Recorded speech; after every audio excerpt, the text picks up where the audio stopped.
Genuine question. Do you guys like this? Like, do you guys like the up close frame? Because I accidentally paused it at this frame. I think I'm gonna keep it that way. I was gonna choose like a really cool battle stand for Megatron, but I'm definitely keeping that. All right, let's go.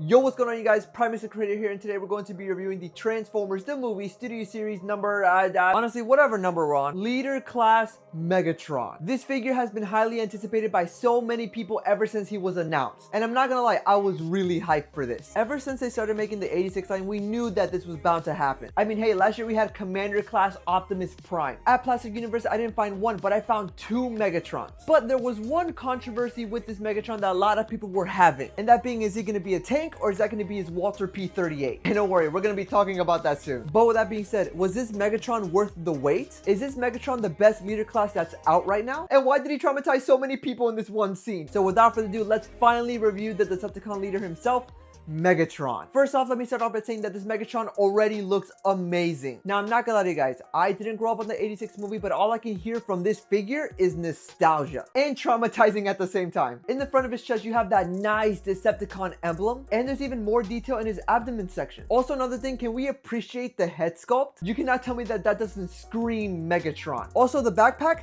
it's non-existent. If you were to tell me that Megatron couldn't transform, I would believe you. But as you guys know, I am an honest man, and I will admit something to you guys. When the first images came out for Megatron, I did not like the legs. I think the legs being a different color just really threw off the figure. But I'm not gonna lie to you guys, and I can admit when I'm wrong, and yeah, I was wrong. It doesn't really bother me at all. Also, I am super happy that everything is a brand new mold, brand new sculpt, nothing is reused or anything. One cool feature of this Megatron is that he does have articulated fingers. But as you guys know, this Megatron did come with a few accessories. The first accessory that he comes with is his big old arm cannon. And this here basically completes Megatron. Now, I have heard some complaints about the arm cannon being a little bit too small. When has size mattered? But I'm gonna be honest with you, I think it looks great. The second accessory he comes with is his sword that he can hold, or you can plug it in on his back. And for his last accessory, he does come with his alternate mode, his Walter P-38. As you guys know, in the G1 cartoon and movie, Megatron's alternate mode is a Walter P-38. Hey, they didn't need to include it. They could have included the mace or something else, but they included the Walter P-38 for a reason. Or he can fly it. There's that too, for some reason. And yes, if you're wondering, anybody can hold Megatron. The articulation on this Megatron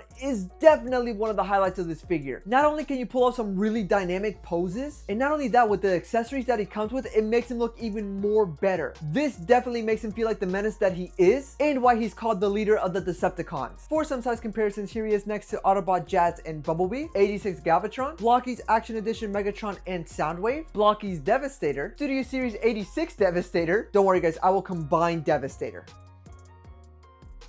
Event 19 inches of Unicron, Coronation Studio, and last but not least, here he is next to the Commander Class Studio Series 86 Optimus Prime. And oh my God! Yeah, I can see why this is nostalgia for you guys. They both look so amazing next to each other. But all in all, super happy. But like I previously mentioned, this Megatron can transform. And here's where kind of the controversy comes in. So without further ado, here's Megatron's really cool, never transformed into it in the G1 cartoon or movie, tank mode.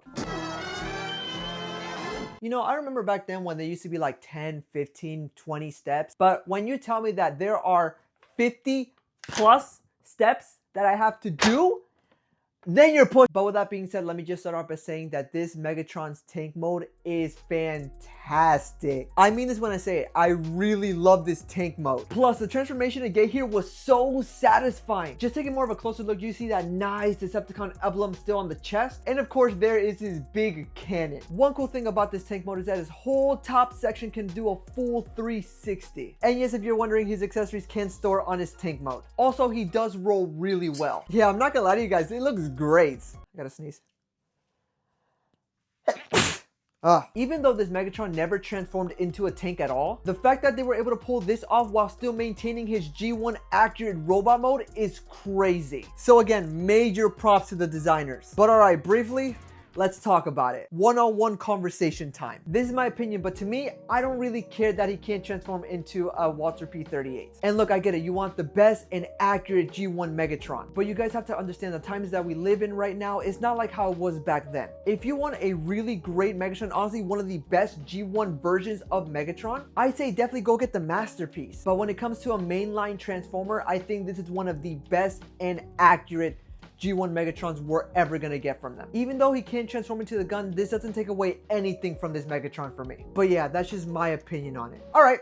Serious moment over. So overall, what do I think of this Megatron? All the stuff that I said about this Megatron, down to the articulation, to the paint, to the transformation, just overall, I do have to give this figure a solid 9 out of 10. In my opinion, this is one of the greatest Megatrons that Hasbro has ever made. And even though G1 wasn't my first introduction to Transformers, I can happily say that those who did will be very satisfied with this Megatron. Not only do you get this really cool tank mode, but you get one of the most G1 accurate representations of Megatron. I guess the only con that I have with this Megatron is probably the shoulders. To me, I think they're just a little bit too small. I think they should be just a little bit more broad. But literally, that's the only thing. I truly think that this Megatron is basically perfect. Well, almost perfect. So if you guys haven't yet, I highly recommend you guys get this Megatron. And by the time of this recording, G1 Soundwave has been announced and shown. So you best believe that I'm gonna pick that up. But alrighty guys, that's it for me. I really hope you guys did enjoy this video. I'm honestly really amazed by what this Megatron could do, and definitely props for Hasbro for being able to even do this. No, but in all seriousness, no, Hasbro, like I appreciate what you guys are doing, but making things like 50 plus 60, we're gonna reach the hundreds at this point. But other than that, it's been your boy Promise the Creator. Remember to say comment, cool, moving on. So I'll make sure to see you guys on the next one.